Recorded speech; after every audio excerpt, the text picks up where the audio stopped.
She was born in Willow Spring, North Carolina. She joined the United States Army to pay for her nursing school education. When she retired in 1993, she was the commanding officer of Fort Belvoir. Here, in her own words, Brigadier General Clara Adams-Ender. Absolutely not. And the reason why, when I came into the Army in 1959, women couldn't be general officers.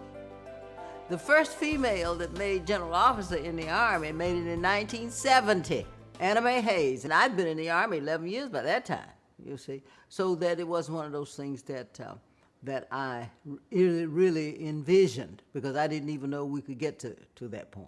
I think that we have come a long way in terms of dealing with opportunities for women in the military, and in terms of women in positions of importance as far as the military is concerned. I think that we have a long way to go, and I would be the first to admit that we have a long way to go. But I also want to admit right up front that we've come somewhere. We've come a long way.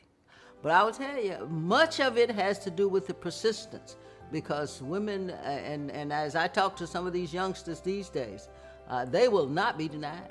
You know, they'll do whatever it takes in order for them to get to the places they want to get to.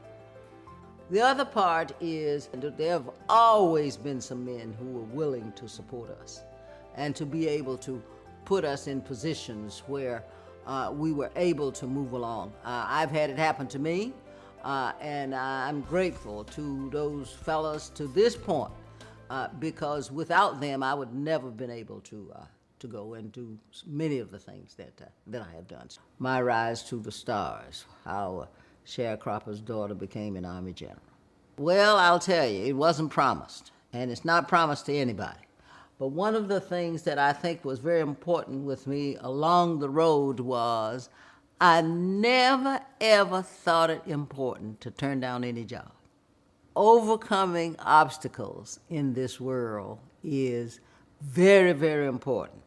And all of the time, you don't have to go and beat your head against the wall in order to overcome an obstacle. You might have to sometimes decide if you're going to go over, under, around, or through it to get to your goal. But you will get there if you're willing to just be persistent and overcome those obstacles. Because our obstacles are not always set up to stop you, you know. They just want to give you a little bit of backbone so that you can go do what you got to do. Much of what happens to you in this life is not that anybody's trying to do anything that makes you less than what you are or whatever. It's all about how you react and respond to what happens to you. And I've always had a positive attitude that someplace in all of this garbage that I got here in front of me, there must be a pony down there.